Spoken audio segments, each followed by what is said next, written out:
Thank you for joining us today. To begin, could you please introduce yourself and share a little bit about a background and your work in breast oncology? Sure. I'm Matthew Kurian. I am a medical oncologist at St. Elizabeth's Healthcare in Edgewood, Kentucky. We're located about 20 minutes outside of the greater Cincinnati area as well, too. My focus in my career is breast cancer as well, too. Our cancer center is a physician liaison and then part of the Kentucky Society of Clinical Oncology and serve on the executive committee of our state society as well too. So very happy to be here and talk a little bit about Breast Cancer Awareness Month and then some of the challenges and hopes we have for the future. Yeah, awesome. Thank you. Yeah, as you know, October is the Breast Cancer Awareness Month. And what do you think is the most important message that you want people to take away this year? Yeah, I think that, when we talk about Breast Cancer Awareness Month as well, too, I think that the first thing that comes to mind is screening as well, too. And Mhm. then screening is very much how we detect cancer sooner as well, too, and be able to save lives as well, too, as a result of that as well. Within that, I think that, we see and a lot of pink campaigns as well, too, throughout different events this month as well too, and Mhm. the message that I give people regarding that as well too, that's others similarly have as well too is to make sure that those that are celebrating Breast Cancer Awareness Month that where that donation or money is going to exactly as well too, and really just to be sure that they're benefiting the American Cancer Society, other societies that are really dedicated to trying to further research and treatment of those with breast cancer as well too.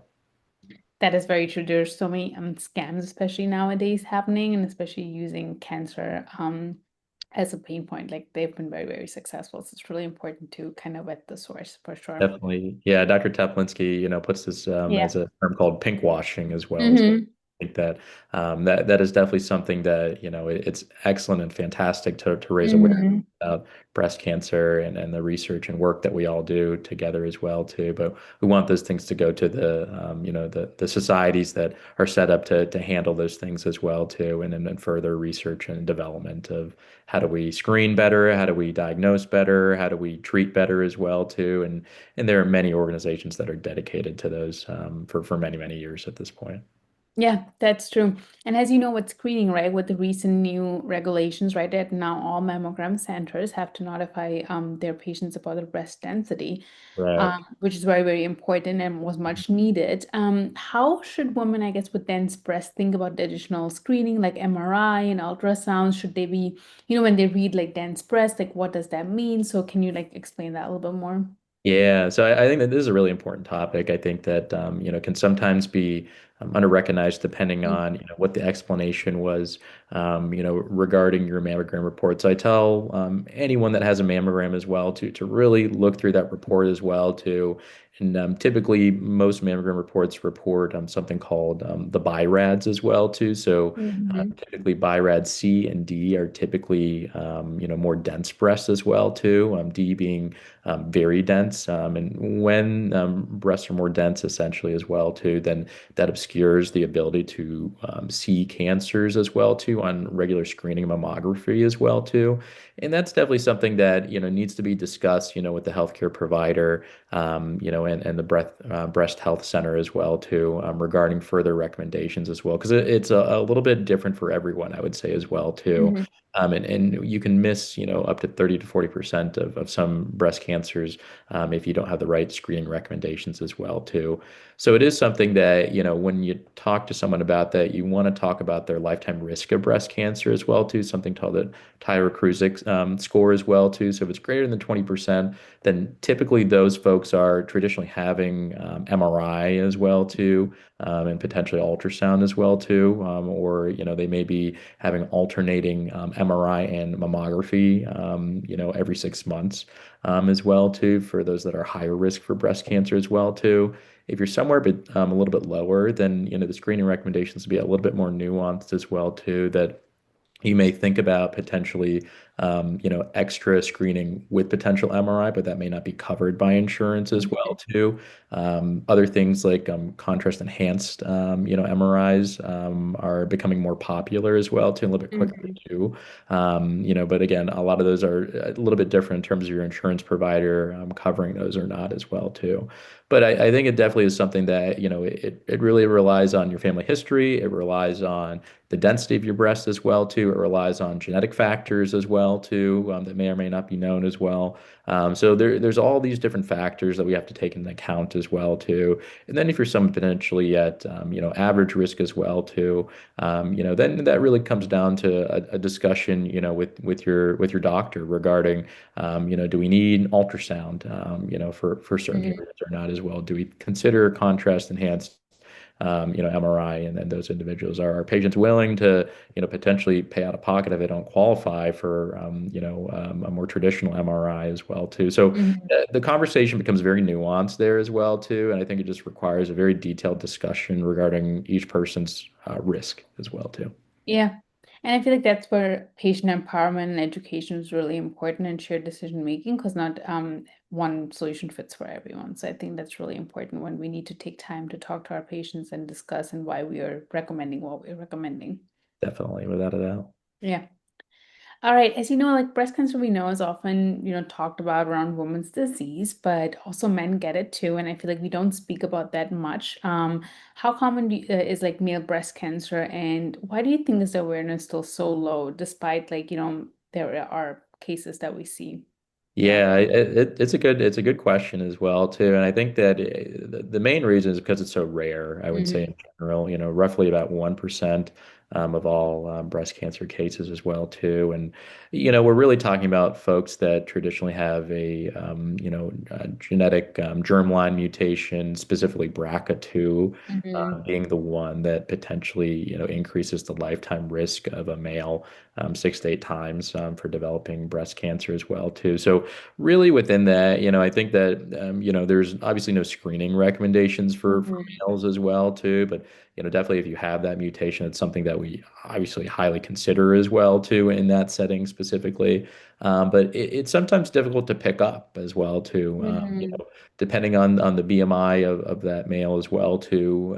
Sometimes things like gynecomastia as well too that can still be seen in males can be a little bit more difficult to sort of understand exactly of whether or not that is something that is gynecomastia, or it's palpable change, or there's other hormonal changes as well too, depending on other medication use as well Hmm. too. So I think that could be sometimes very difficult to tease out for a male that you normally just as a male you don't really think about Yeah. yourself potentially developing breast cancer as well too. But I think the things that I pick up on that typically lead us to understand this is family history as well too. Hmm. So if I evaluate someone and they may come into the office for an unrelated issue as well Yeah. too, sort of just ask all my patients regarding their family history of cancer just to assess their risk and whether or not we need to do any germline testing or not. And they Hmm. tell me they had multiple family members with ovarian cancer, multiple members with breast cancer as well too, but they're not really thinking specifically of breast cancer in themselves, obviously, as well too. Hmm. So I think that's where I think that you can find some individuals, and and definitely you can test those folks and end up finding a whole host of different family members potentially. So I have a few folks in my own clinic that way as well too, that we sort of Hmm. stumbled upon it just after just having a simple discussion of family history Yeah. as well too. And then eventually we were able to potentially find a breast cancer that way as well too. Traditionally, these folks, these male patients, are typically having mastectomies done Hmm. as well too, and then traditionally going on tamoxifen, and there's some Hmm. BRCA targeting pills as well too that we can give to individuals depending if they qualify or not. So there are a whole host of different options there as well too. Right. And I think that that is definitely a very important consideration. Hmm. I do think it doesn't really get enough attention, really, just given the incidence is just so low as well, and the symptoms of someone as compared to a female developing cancer as well too. They may have maybe a painless subareolar mass as well too that they may mistake as Yeah. gynecomastia potentially as well too. I've had that happen multiple times with some patients Mhm. that we sort of stumble upon these things as well too. But I do think it's something that needs to have more awareness as well too, because I think that's how we find folks and additional family members that may be at risk Yeah. as well too. I guess in addition to like gynecomastia, breast mass, or family history, have you come across any other symptoms, like odd symptoms that could come up here or not much? Yeah, sometimes some folks may have some, axillary adenopathy as well Mhm. too, as sort of just fullness under their armpit as well too, that they may have written off as, Mhm. I picked up something or I lifted something too heavy and it's just a little sore there as well too. And then I think, the main thing I think would be really more of that gynecomastia, I think is, Mhm. of just feeling their breast is feeling a little bit more fuller and Right. sort of blaming it maybe on weight gain as well too, Mhm. or not eating healthy or things like that, Yeah. and blaming it more on their body figure potentially as well Mhm. too, are probably the two common things I would say that I see with male breast cancer patients. Yeah. And then are there, you mentioned like treatment with tamoxifen or, PARP inhibitors or whatnot. So are there any unique challenges for men, whether like in diagnosis, treatment, and survivorship, especially I guess when they develop like metastatic diseases or mutations? Like what has your experience been in that landscape? Yeah, I mean, traditionally these folks are fairly high risk, for Hmm. developing, obviously other cancers, but also, within their breast cancer of having, further metastases, other things like that as well too. So, generally speaking, yeah, tamoxifen is the agent of choice as well too. But now in the age of CDK4/6 inhibitors as well too, having Hmm. olaparib and other BRCA targeting mutations as well too, it becomes a little bit more nuanced as well too, because there can be some interactions between tamoxifen and other medications like ribociclib, Kisqali as well Hmm. too, that you may need to switch, how you are administering, hormonal suppression as well too. It may be, using more of like a traditional variance approach as well too, where you have to give them, an injection and then potentially, Right. an estradiol or an aromatase inhibitor to sort of take the place of that. If you're giving a CDK4/6 inhibitor at Hmm. the same time as well too, that may interact with tamoxifen as well too. So there's some more nuance to it, and then you sort of talk about, Hmm. okay, who are the people that qualify for getting olaparib or other BRCA, targeting mutations. How do you sequence those things as well too? Yes, it definitely becomes a little bit more of a nuanced issue as well too. Yeah, definitely. All right, so I guess as we wrap up, what gives you like the most hope looking ahead in breast cancer care, especially with the upcoming ESMO conference now too? Yeah, I mean, I tell people I think we're very much in the golden age of breast cancer treatment as Hmm. well too. The treatments that we're offering, I think, are almost changing by the month now as well too. Hmm. And really the advent of antibody-drug conjugates, of more Yeah. effective treatment with potentially less side effects as well too, and trying to perfect that.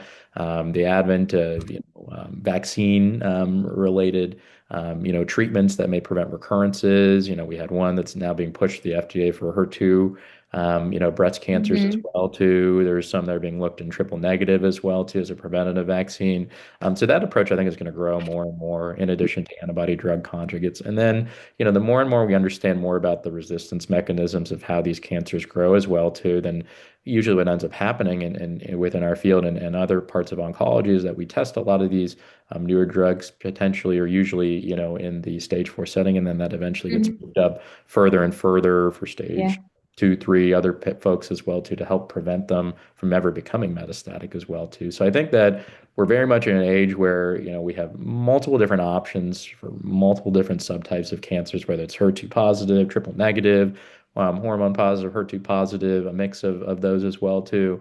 The options for patients is just exploding. So I think that gives me a lot of hope as well too. And I think with the incoming ESMO, conference, there's a lot of exciting data that we're looking to see regarding, how do we prevent recurrences in the future as well too, whether new, oral SERDs that we're thinking of. So I could go on Mhm. further about that Yeah. too, No, just that's great. given the explosion of treatments that we have within the breast cancer field.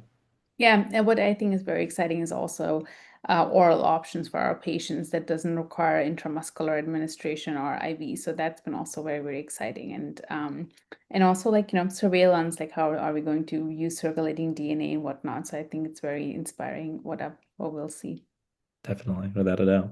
Yep. Awesome. All right. Thank you for your time today and for helping us highlighting the important updates in breast cancer during this awareness month. Thank you.